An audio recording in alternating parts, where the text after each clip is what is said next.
Bonjour à tous, ici Stéphane Bonneau et bienvenue sur Goodberry. Goodberry Podcast, c'est une conversation avec des personnes inspirantes résidant en Berry pour évoquer leur parcours, leur réussite ou leurs difficultés et l'organisation de leur quotidien. On évoque des anecdotes pour que chacun d'entre nous puisse retenir un conseil, une philosophie, voire une inspiration. Ces invités viennent d'horizons multiples comme le business, la culture, le sport, avec toujours le Berry en arrière-plan. J'ai le plaisir de recevoir Victor Tonnesen, responsable de la marque Moxo et cycliste sur piste.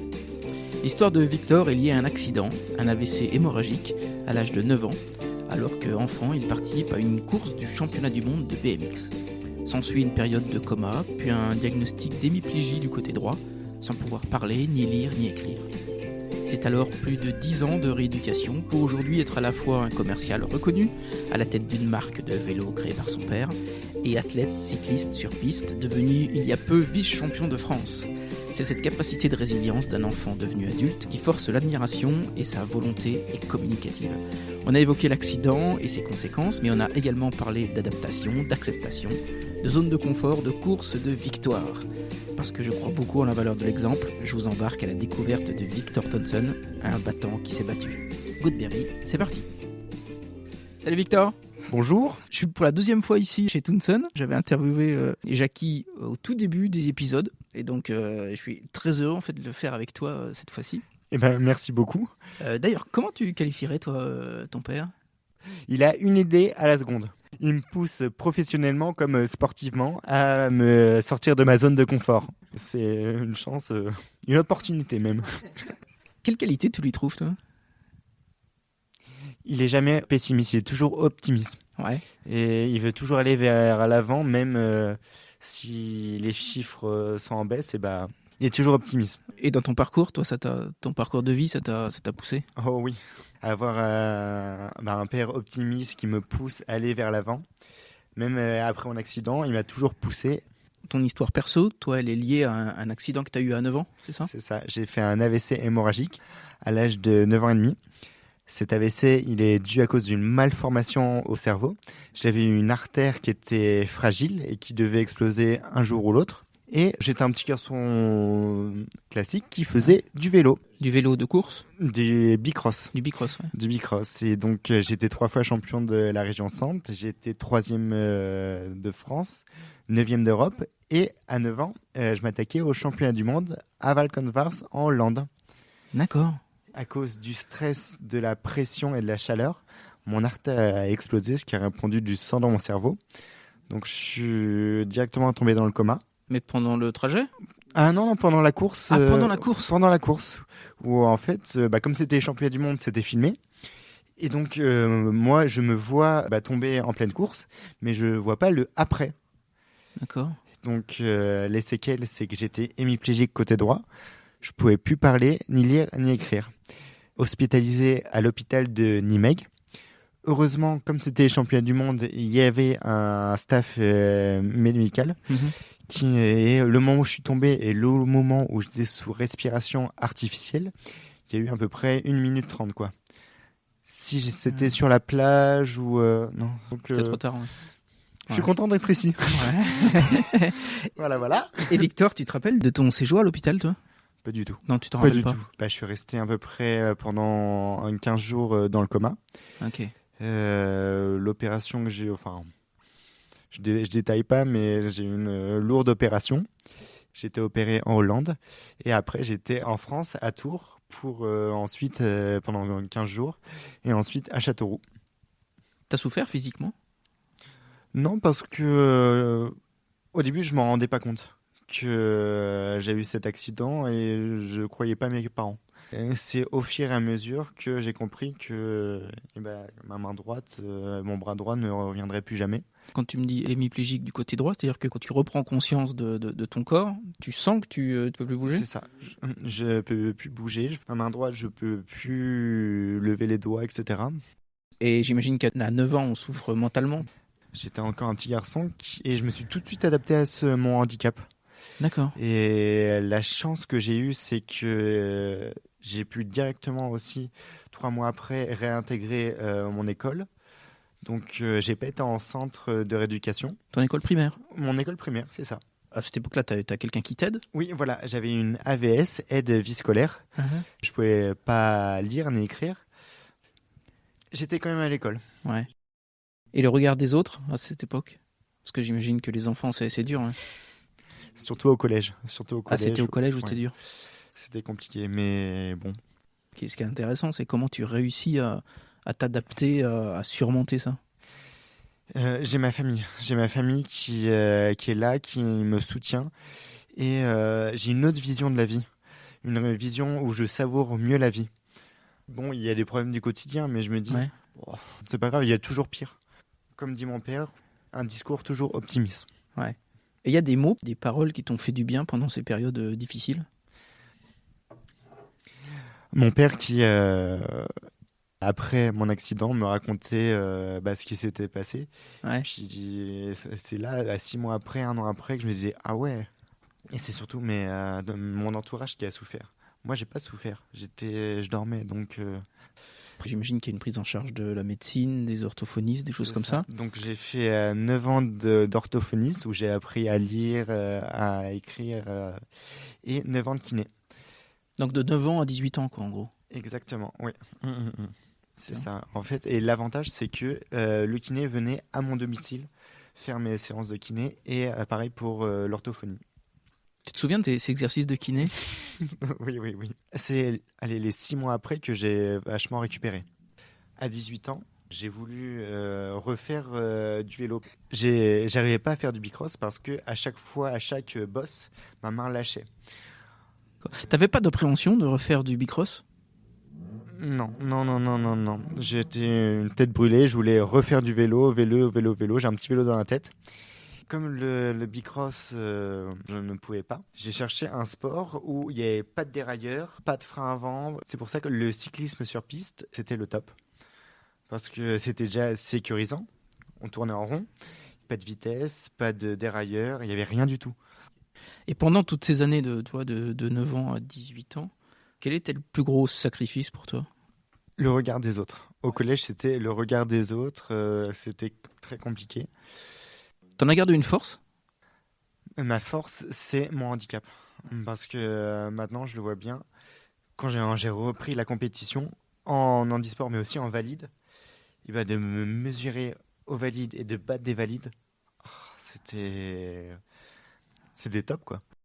Et quand tu arrives dans un club, ce regard des autres qui était compliqué au collège, tu le retrouves après dans le club ou pas du tout?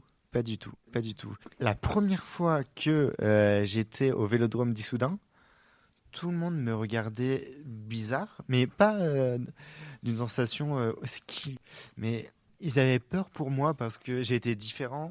Je boitais de la jambe droite, ma main droite pour l'accrocher à mon guidon, c'était compliqué. Et je me rappelle très bien la première course que j'ai fait. Donc c'était un vélodrome où tout le monde se mettait à la balustrade en haut. Et puis moi, comme à cause de mon handicap, je ne pouvais pas me tenir à la balustrade tout en haut. Et on mettait tout en bas. Sauf qu'on a le droit de rester tout en bas. Et donc quelqu'un me tenait. Et la deuxième course, pareil, sauf que derrière moi, j'étais le premier en partant du bas. Et il y en avait 6 derrière moi qui se faisaient tenir. Et là, ça veut dire que j'étais accepté dans le monde des valides. Et après, tout le monde me connaissait. Maintenant, aujourd'hui, dans le monde des valides, dans la région centre, tout le monde me connaît. Et c'est vraiment une force. Mon handicap est devenu une force. C'est le plus beau cadeau que tu as fait à ta famille, en tout cas, de remonter sur une selle, et puis d'être, on en parlera après, mais d'être au niveau sportif où tu es maintenant. Une boucle est bouclée. Je les ai quittés au championnat du monde. Et là, de refaire du vélo, de ressentir ces sensations, parce que j'ai une mentalité de gagnant. En compétition, je vais toujours battre des valides. Et cette sensation que j'ai là de battre des valides, c'est le plus beau cadeau que je puisse me faire, à moi-même. La rage de vaincre, de montrer aux autres que je peux le faire. C'est top. Quand tu étais petite, tu aimais beaucoup le sport? J'adorais. Tu avais des modèles de sportifs que tu aimais bien? Bien sûr. J'avais par exemple Vincent Pelloir, qui a fait les JO de Tokyo en BMX et qui est marié maintenant à Marianne Pajon, qui est double championne olympique de BMX. quelle est l'idée reçue qui t'énerve sur le handicap, par exemple ? Qu'on catégorise les handicapés. Que tous les handicapés, faut pas qu'ils fassent de sport parce que ils sont déjà handicapés, donc faut pas qu'ils se blessent encore plus. Non. Non, c'est pas une étiquette. C'est pas une étiquette en me disant je suis handicapé, j'ai fait un AVC, donc non, faut surtout pas que je fasse du sport pour si jamais je tombe en vélo, je remonte. Ouais, d'être surprotégé, en fait, ça t'énerve. Voilà. Ouais.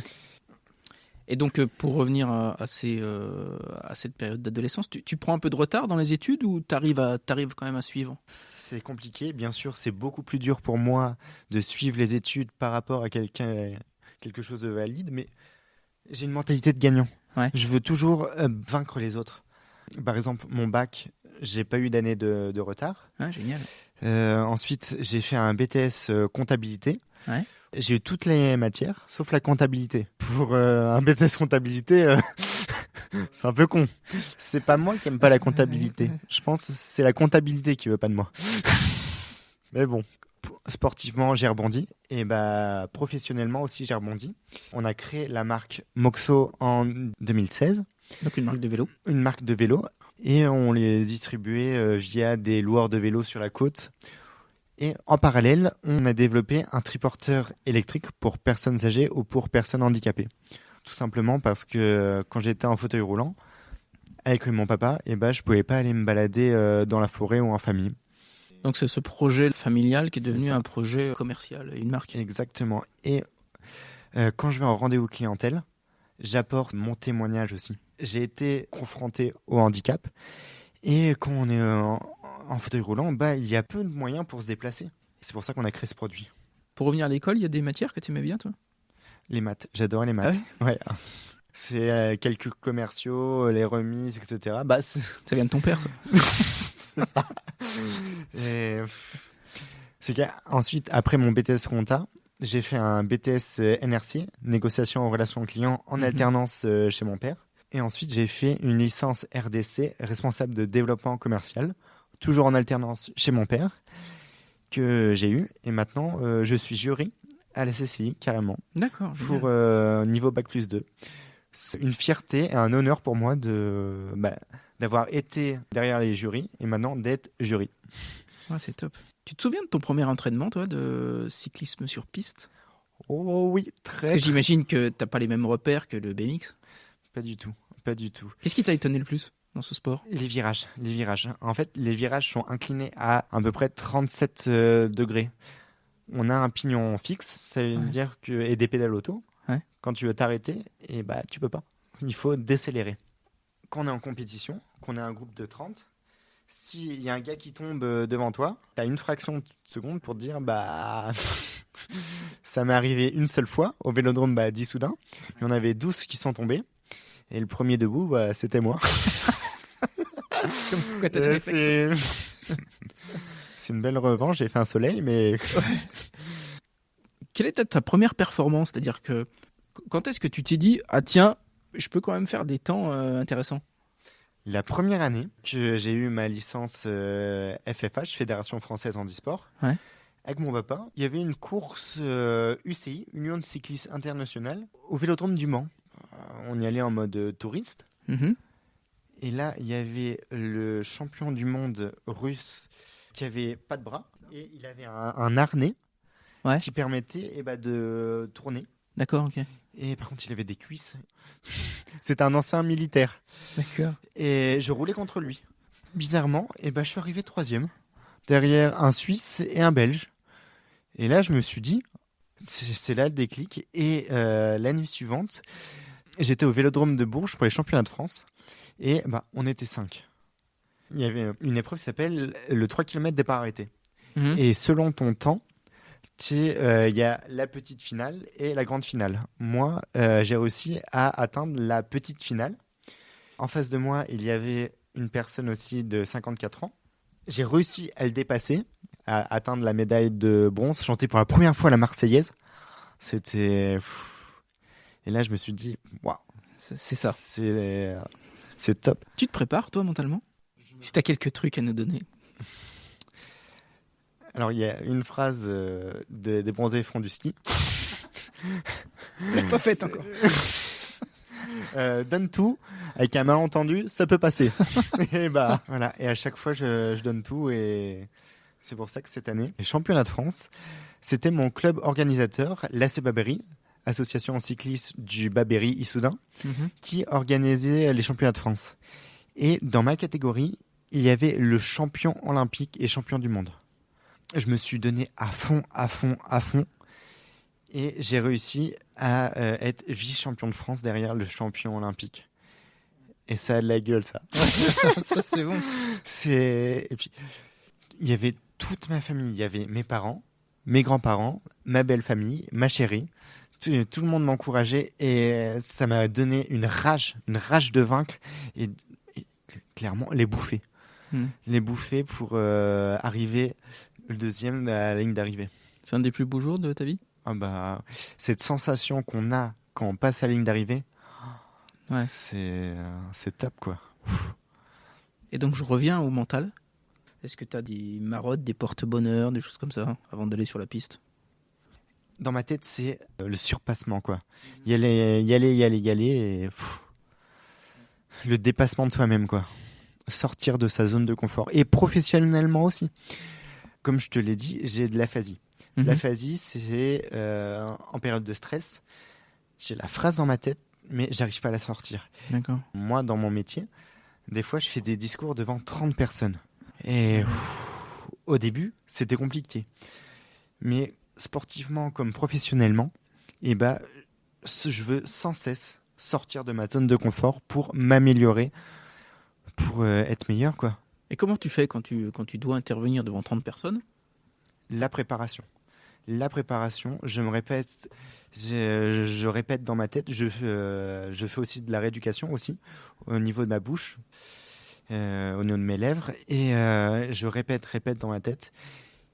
Et avant chaque rendez-vous, je leur dis que j'ai des problèmes d'élocution, donc si jamais il y a des moments de blanc, ce n'est pas grave, ça me permet d'être mieux dans ma tête.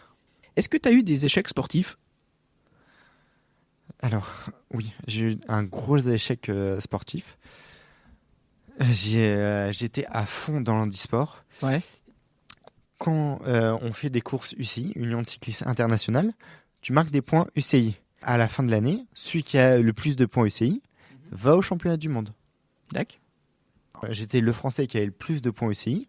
Ouais. Normalement, les championnats du monde se faisaient en Italie. Donc moi, je me voyais déjà en Italie, quoi. Avec mon père. toi. Ah, mais j'étais... Même mon père, il avait des étoiles dans la tête, quoi. Et puis, on s'en foutait de ne pas avoir d'aide et tout. Faire les championnats du monde, quoi. Ouais. La classe, quoi. Et là, il y a le sélectionneur qui se dit « Ah non, mais les points UCI, c'est une chose, mais si il n'a pas les temps requis, les temps minimaux pour participer au championnat de France et au championnat du monde, il n'y va pas. » Il n'y a aucun Français qui a réussi à atteindre les minimaux. Et moi, ça m'a dégoûté de l'handisport, quoi. Donc, j'ai pas été au championnat du monde. Pour un échec sportif, ça m'a dégoûté de l'handisport, quoi. J'ai plus de plaisir à rouler avec mes copains de Issoudun en valide que en handisport, quoi. Il y a un objectif de championnat du monde pour toi ? Alors, les championnats du monde cette année, c'est en France, à Saint-Quentin-en-Yvelines. Pour accéder au championnat du monde, il faut faire un temps. Il n'y a que 2 places pour aller au championnat du monde. Une place pour le champion olympique et une autre place. On est 3 à se bagarrer pour cette place. Et je vais tout faire pour atteindre mes objectifs. Et c'est quand Au mois d'octobre. Bon, on va te suivre, alors. On viendra te voir. C'est... Ah, mais alors, si je suis sélectionné, mais... À la fête. Après le championnat du monde. Ouais, mais... ouais. Putain, mais... Juste participer, quoi. C'est le kiff. Et moi, je me suis bien rendu compte qu'au championnat de France, c'était organisé par mon club. Et dès que moi, je roulais, le vélodrome était en furie, quoi. Les autres, le champion olympique, ça, c'est une victoire.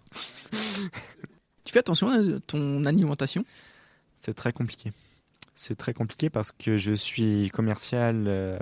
Des fois, je découche dans la France entière. Au lieu de m'entraîner, c'est la voiture et les déplacements. Donc, les restos. Ouais, c'est compliqué pour toi, ça ouais.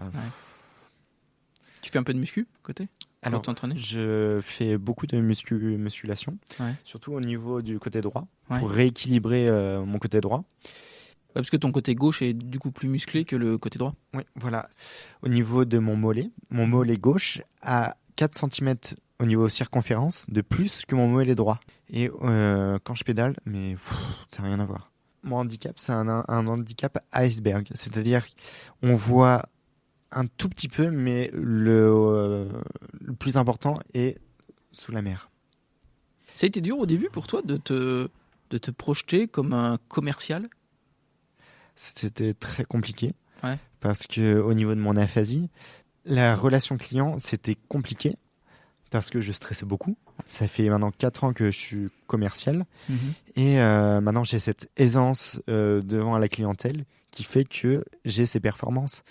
Par exemple, le mois dernier, j'ai vendu 4 triporteurs à des loueurs de vélos qui veulent se démarquer de la concurrence en proposant un autre service.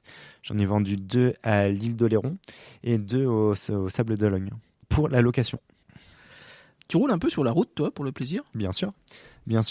J'ai un vélo adapté où j'ai un cintre plat, un guidon plat de VTT avec changement de vitesse, changement de plateau, frein avant, frein arrière de la main gauche. Pourquoi je fais pas beaucoup de cyclisme sur route ? Parce que je peux pas me mettre debout. Et donc, avec mon poids aussi, dès qu'il y a une petite montée, c'est compliqué. Après, je fais beaucoup de UFOLEP. Et je suis dans une catégorie, je suis en 4e catégorie. Et j'arrive aussi à battre des valides. Et le poste de commercial, c'est ton père qui te le propose ou c'est toi qui en parle ? Quand j'ai vu que la comptabilité, je n'y arrivais pas, on en a beaucoup discuté avec mon père. Et puis, il faut tenter. Dans la vie, c'est comme des challenges. Je vais essayer d'être commercial. J'aimerais bien essayer. Et surtout, tous les soirs, on parle du commerce. Et depuis que je suis tout petit. Puis moi, j'adore ça. Être curieux, discuter avec les gens. Et puis, l'avantage, moi, mon métier, je le changeais pour rien au monde. Parce que mon handicap, c'est un témoignage. Parce que quand je suis en rendez-vous clientèle, je vends mon produit, mais je vends aussi mon témoignage. Je leur fais tester. Ma main droite, hop, je l'ouvre, je la mets sur le guidon et les gens, ils peuvent rien dire, quoi. Si lui, il arrive à promener quelqu'un, pourquoi moi, j'y arriverais pas ? Valide. Tu vois des parallèles, toi, entre le sport et le métier de commercial ? Oui. C'est un challenge. Moi, je suis un homme de challenge. Et c'est mon père aussi qui me pousse à ça. Mon objectif, comme je te l'ai dit, c'est les championnats du monde.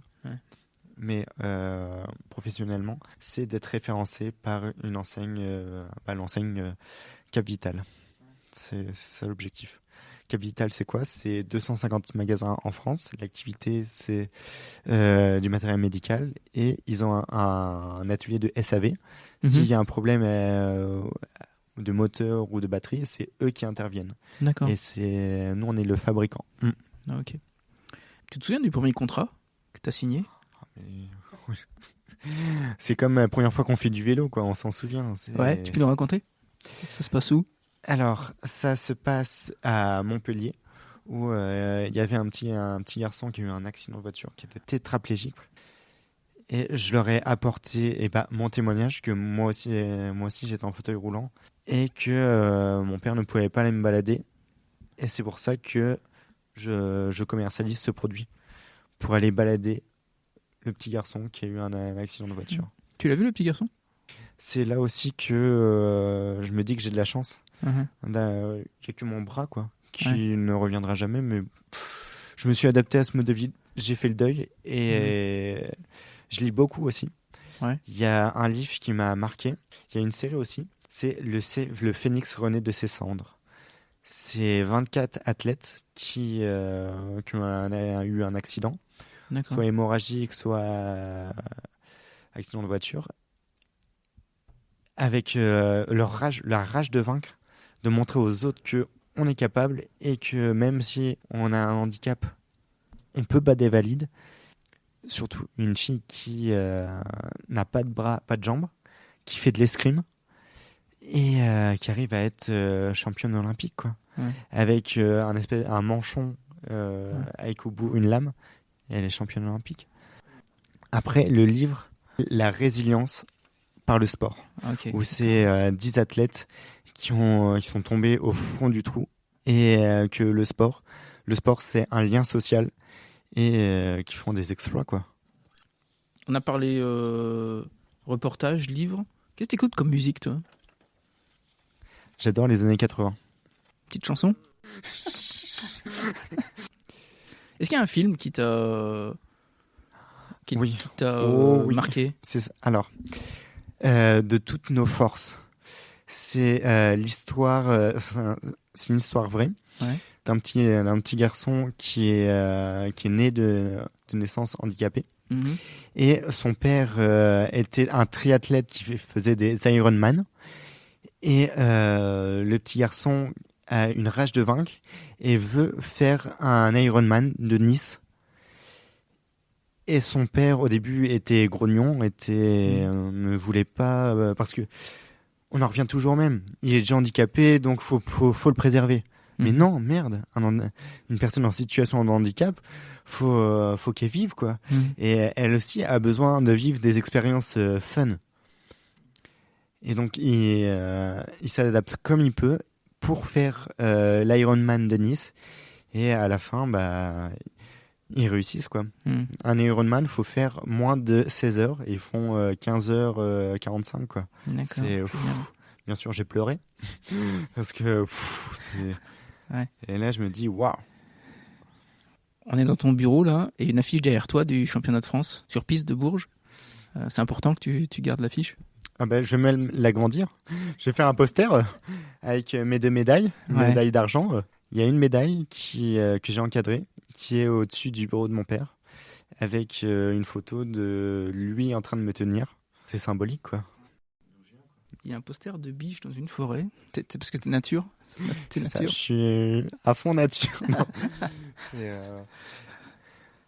Avant le Covid, on a acheté un étang. Ah, génial. Et en fait, la sortie de l'étang, c'est exactement pareil. Et ça m'a permis, pendant le Covid, de me ressourcer, de penser à autre chose.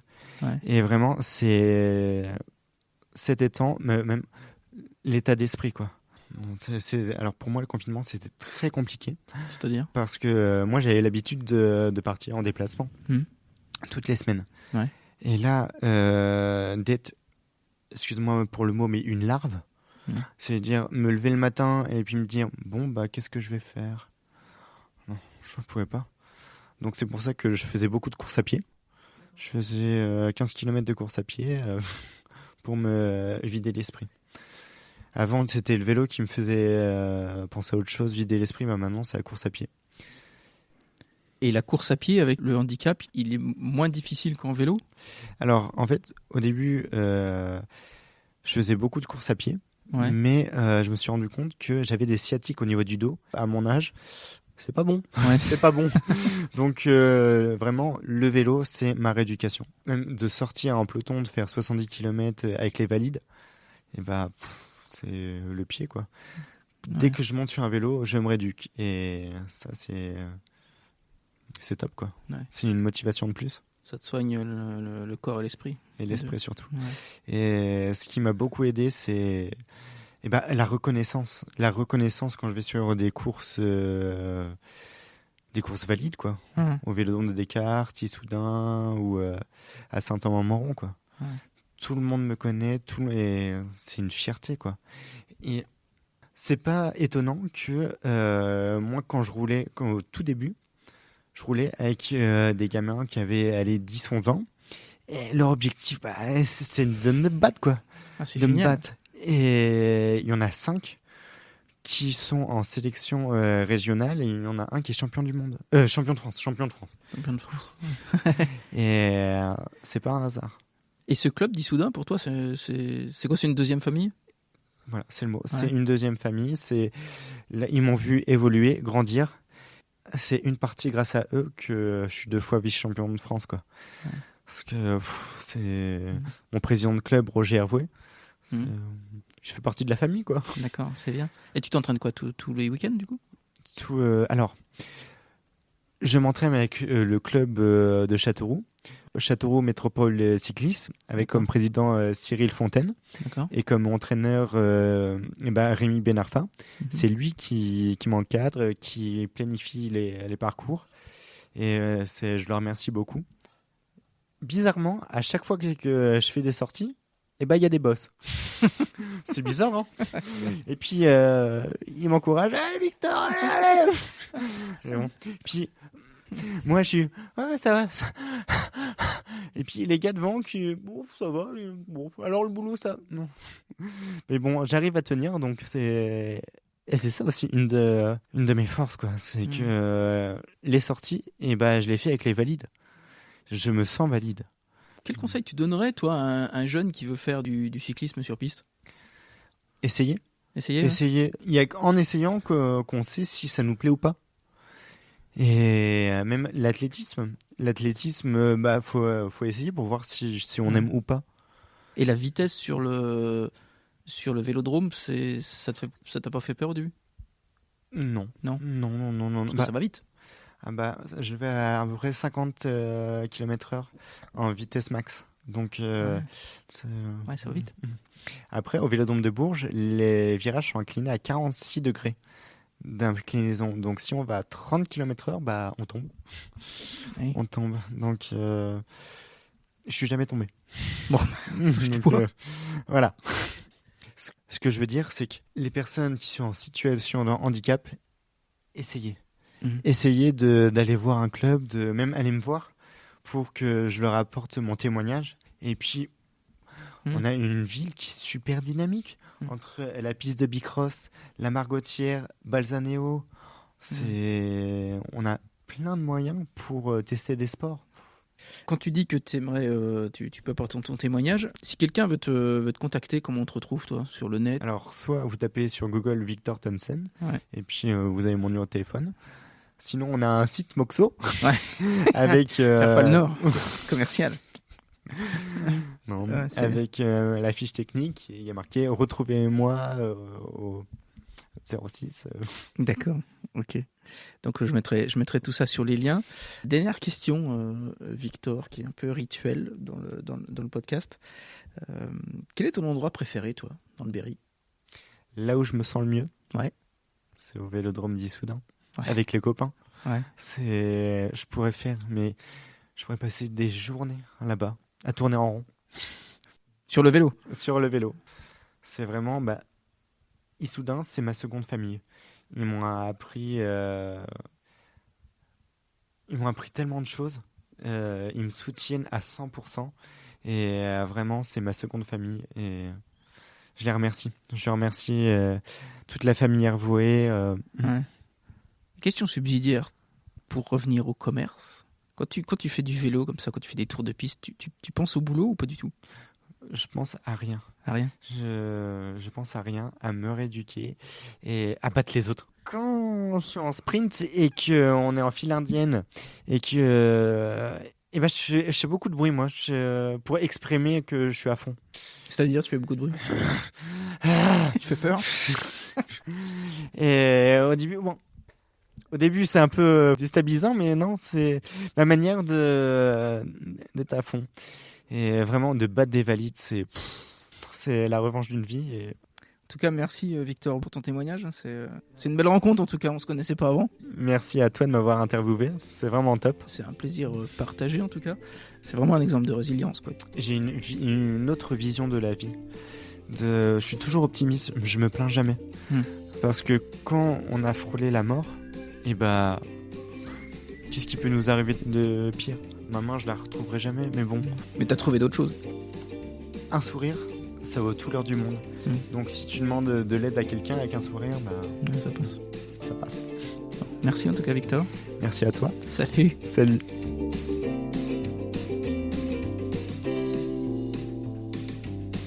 Hello, j'espère que cette conversation vous inspirera. Je mets les liens de l'épisode sur Facebook, Instagram et LinkedIn. pour retrouver les différents sujets évoqués. Merci à tous ceux qui partagent les épisodes afin qu'ils soient relayés et connus. C'est le seul moyen et le plus efficace de relayer ce travail d'image pour notre territoire. Je vous retrouve lors d'un prochain épisode gastronomique. D'ici là, portez-vous bien et inspirons-nous.